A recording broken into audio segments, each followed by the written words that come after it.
Welcome back from our street quiz there. Wow, wonderful response there. And it gladdens our hearts to know that a lot of Nigerians know about their history. And this next segment is dedicated to talking more about how Nigerian youth, especially, know about their history. And we have an educationist here with us in the studio. Help me welcome Olufunsho Adekole to the program. Sir, you are welcome to the program. Thank you very You're much. welcome. Thank you. I'm very glad to be here. Okay, you're welcome. Thank you. Well, before we come to you, Gladys, wow, that was a wonderful one. Yes, yes. We asked a lot of I questions. was going to say they didn't even feel anyone, no, but that's good. As on the brighter side, like it's something to say. That was why Okay, I said Gladys. yeah, like they did not forget and Okay. they actually know their history. They know things that are happening in their country. It's a good one. Okay. Thank you so much, sir, once again for joining us. And this segment, we're going to look at how well Nigerian youth, especially, know about their history. Now, let's start this way. How important is it for Nigeria to have a good understanding of their country?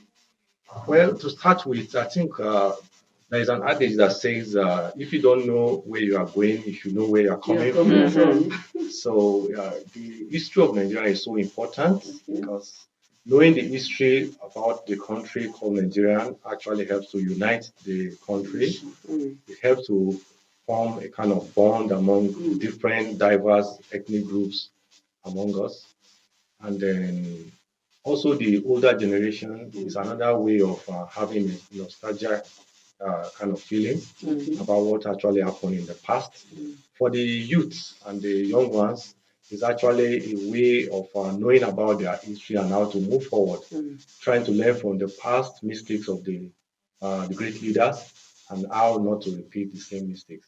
Okay. So Okay, when you said the young ones, now I want to say, like I know, like in last 2 years, history was removed from the school curriculum, which was later reintroduced back into the system. So, how far is this? Like, what time should this part of education be inculcated into the educational system? Maybe from is it from the primary level or maybe the junior secondary or the senior secondary? At what point is it actually important to start?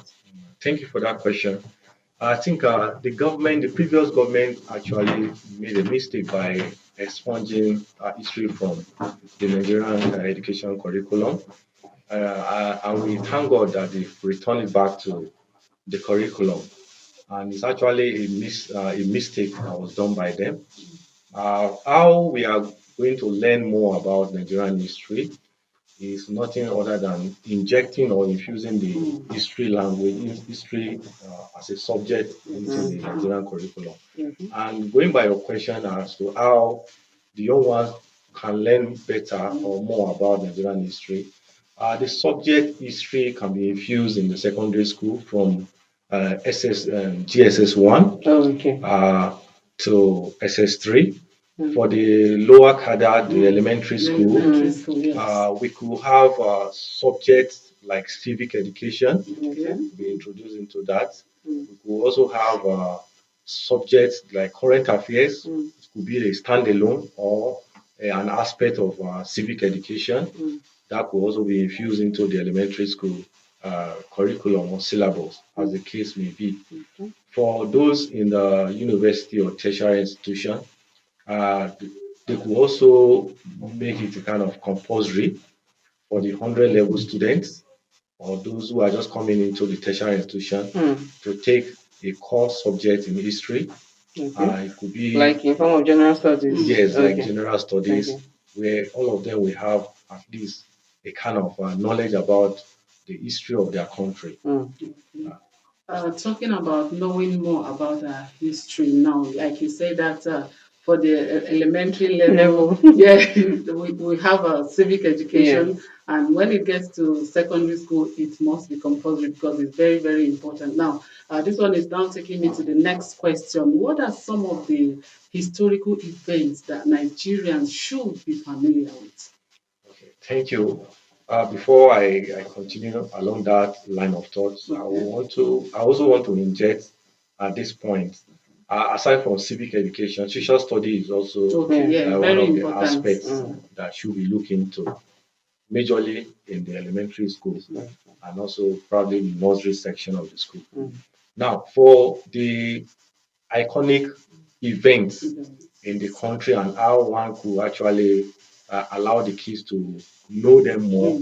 For instance, let me just draw our mind back. If you are to look at Nigerian history, the birth of Nigeria started from 1914 during the amalgamation of the North and the Southern Protectorate by the then Lord Lugard.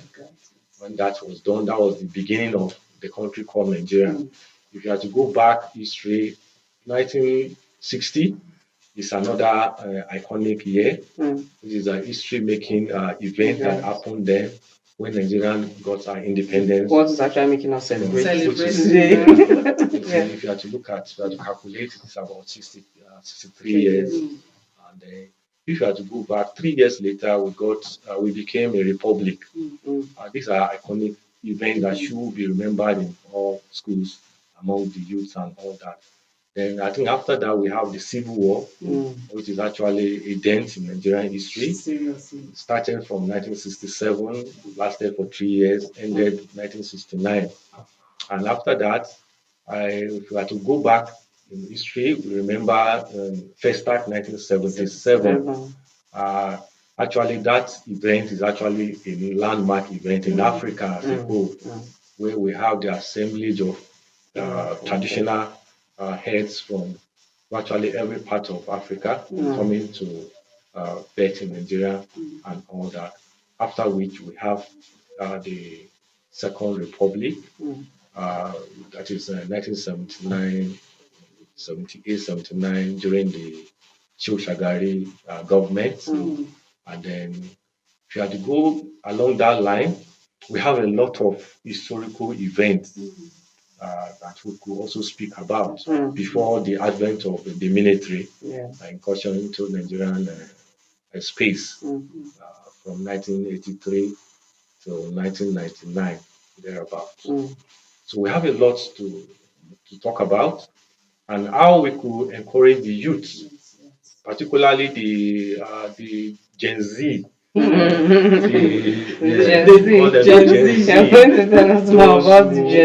Actually born from 2000 to date. They actually know little or nothing about Nigerian history, and we cannot blame them so much because the world we live now is actually full of distraction. We have a lot of digital distraction, social media, and so many other things that is actually demanding for attention. But I'm thinking this technology is supposed to make it easy for them to actually access some of these historical moments. I'm sure it has been captured and then it's easier. It's not like before the Gen Z era, it has to be hard copy reading and all that. I remember going to the library, taking newspapers, and you see newspapers of the 80s and all that. So now I think all those should be easier for them to access history. Actually, technology is a two-way traffic. It's a double-edged sword. We have the pros and the cons as far as technology is concerned. It is actually a tool that will enhance history learning at school.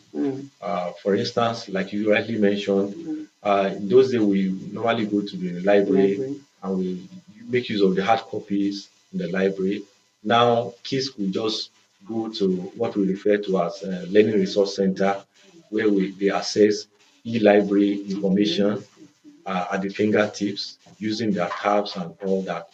But they must be guided well, otherwise they will delve into some other aspects that is actually different. You know, Gladys, if you want to involve historians, you will hear and hear. You know, when he was trying to respond to one of our questions, you could imagine how he was calling the dates. Yeah, he did not miss any. He did not miss any event. He did not miss any dates. We historians are good with all the time, but before we let you go, we really want you to give a wonderful advice to what we can do to ensure we keep this history alive and probably pass it on to the next generation.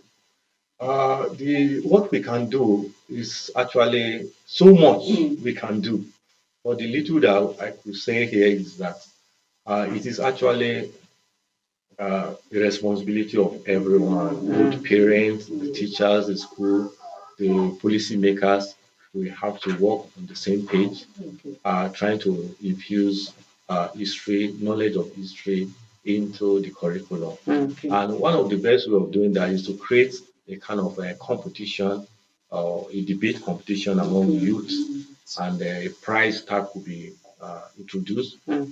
that we encourage people to also participate and also win an award and even get scholarship out of it. Okay. Okay. So we remembered the designer of Nigerian flag. Yeah.